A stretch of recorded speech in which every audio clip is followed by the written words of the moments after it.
नमस्कार दर्शकों, आप सभी का बहुत बहुत स्वागत है बुक रिव्यू के एक और वीडियो में। मेरा नाम ईशव है और आप सब देख रहे हैं स्टोरीग्राफी। आज मैं जिस बुक के बारे में बताने वाला हूँ उस बुक को मैं दावे के साथ कहता हूँ, चाहे वो हिंदी नॉवेल लवर हो या इंग्लिश नॉवेल लवर हो, वो इस बुक के बारे में जरूर जानते होंगे। बुक का नाम है गुनाहों का देवता बाय धर्मवीर भारती।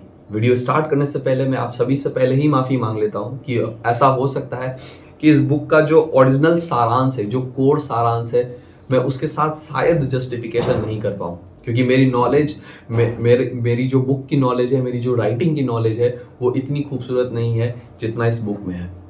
तो अगर मुझसे कुछ गलती हो जाए इस बुक को एक्सप्लेन करने में तो मुझे पहले ही क्षमा कर दीजिए। बुक के बारे में बताने से पहले ऑथर के बारे में बताना बहुत ज़्यादा जरूरी है। धर्मवीर भारती 25 दिसंबर 1926 में इलाहाबाद में जन्म लिए थे। इलाहाबाद में ही उन्होंने अपनी पढ़ाई पूरी की और इलाहाबाद में ही उन्होंने अपना पढ़ाना स्टार्ट किया।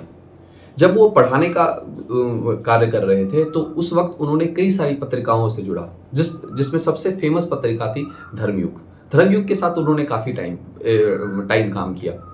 ऐसा बिल्कुल भी नहीं है कि धर्मवीर भारती सिर्फ उपन्यास में ही अपना कंट्रीब्यूशन दिए हैं। उन्होंने कई सारी राइटिंग्स लिखी, कई सारे उपन्यास लिखे, कई सारे लेख लिखे, कई सारे नाटक लिखे, कई सारे अनुवाद लिखे, जिसके कारण से उन्हें पद्मश्री और व्यास सम्मान से भी नवाजा गया। फिर उसके बाद 4 सितंबर 1997 को वो हमें इस दुनिया से छोड़ के चले गए और पीछे छोड़ के गए अपने लिखे वो साइंटिफिक और फिलोसफिकल फॉर्मूला, जिसे पढ़ने के बाद आप नहीं रह जाते।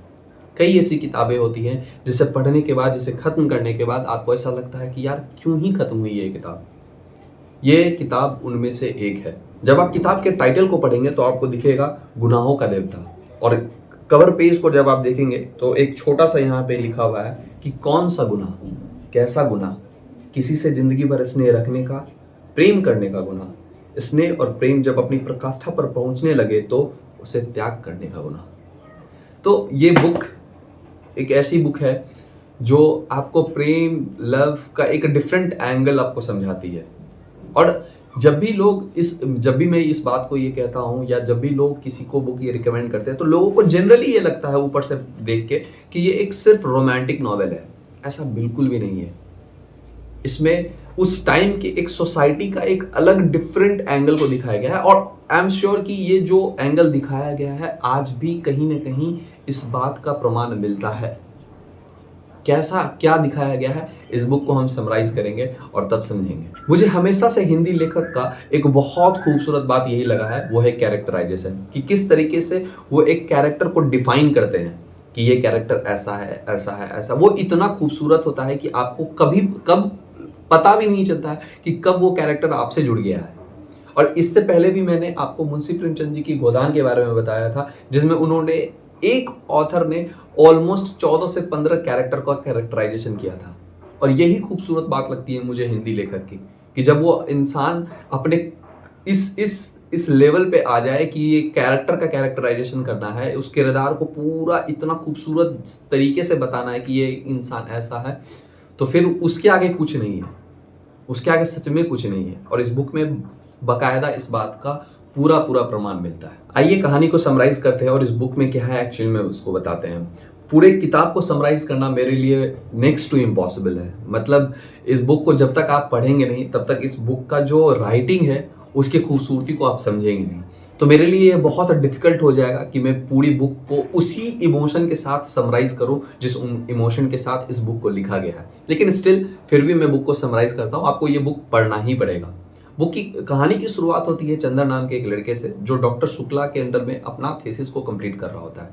चंदर एक ऐसा लड़का रहता है जो बहुत ईमानदार रहता है, बहुत मेहनती रहता है और बहुत पढ़ाई में तेज रहता है।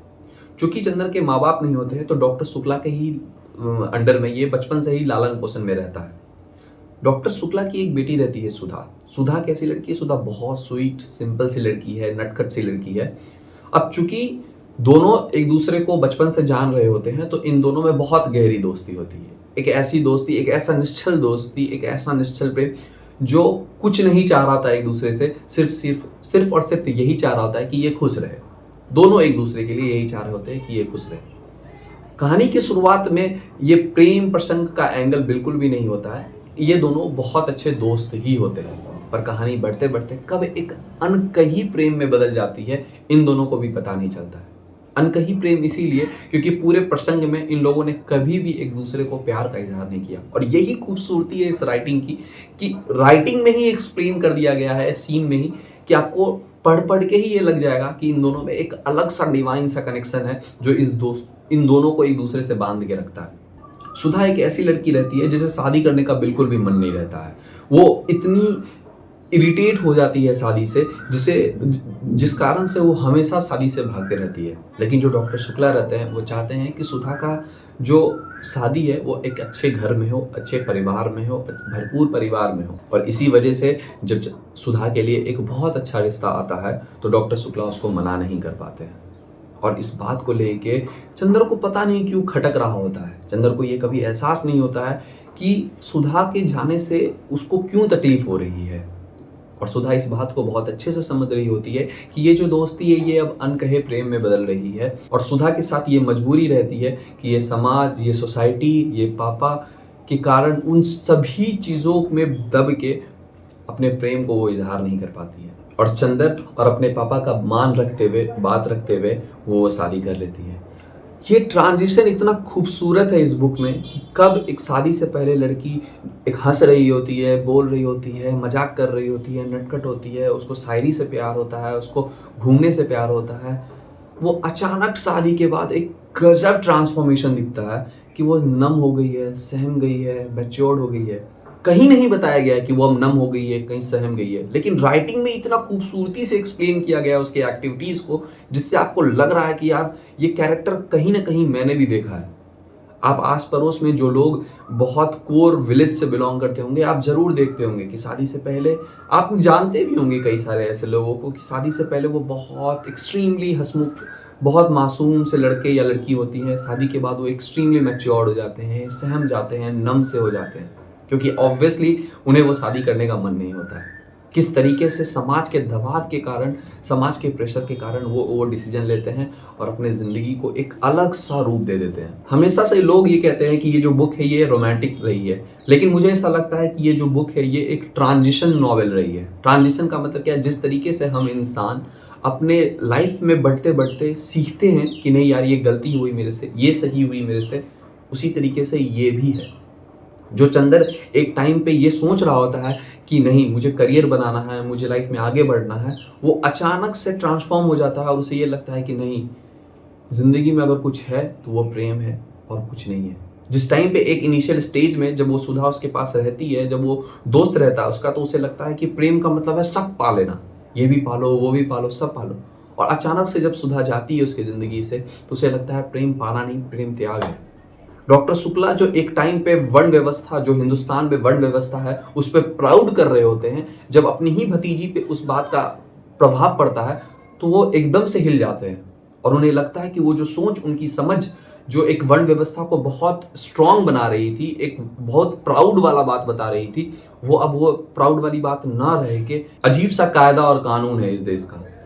जो सुधा एक टाइम पे बहुत इमोशनल, बहुत स्वीट, सिंपल, हंसमुख होती है, अचानक से शादी के बाद वो एक इमोशनल, सेंटिमेंटल कहाँ है वो कुछ पता नहीं। वो एकदम नम हो गई है, मैच्योर्ड हो गई है, सिर्फ बात से बात रख रही है। कब वो ट्रांजिशन हुआ लाइफ का ये पता तक नहीं चलता है। और मुझे ये पढ़ने के बाद मुझे इतना डिवाइनली मैं कनेक्ट हुआ इस कैरेक्टर से कि मैं बता नहीं सकता हूँ। तो इसीलिए इस बुक का पढ़ना बहुत ज़्यादा ज़रूरी है। आपको ये बुक ये बताएगी कि किस तरीके से सोसाइटियल प्रेशर, किस तरीके से एक लव एंगल, किस तरीके से एक दोस्त, एक सारी चीज़ों को एक साथ रख के इस किताब में बताया गया है। मैं अपनी पूरी ताकत के साथ भी अगर इस बुक का समरी बताऊं आपको तो मैं सच में एक वीडियो में नहीं बता पाऊंगा। इस बुक को आप लोग ज़रूर पढ़िए और जो लोग पढ़े हैं पहले से मुझे कमेंट बॉक्स में बताइए। आइए बैठ के डिस्कस करते हैं हिंदी साहित्य की उन खूबसूरत पहलुओं को जब राइटर ने अपनी कलम से कुछ ऐसा लिख दिया जो लोग कभी सोच भी नहीं सकते थे। तो आप लोग अगर जो लोग भी इस किताब को, इस नॉवेल को पहले से पढ़े हुए हैं, कमेंट बॉक्स में मुझे बताइए कि आपको ये किताब कैसी लगी। और शायद मेरे से कुछ पहलुओं मिस हो गई होगी, आई एम श्योर बहुत कुछ मिस हुआ है मेरे से, उसके बारे में भी डिस्कस करते हैं कि आपको ये किताब कि आपने इस किताब को किस एंगल से देखा। तब तक के लिए इस वीडियो को विराम करते हैं, इस वीडियो को खत्म करते हैं। आप सभी का बहुत बहुत धन्यवाद इस वीडियो को पूरा देखने के लिए। Thank you so much everyone, thank you so much.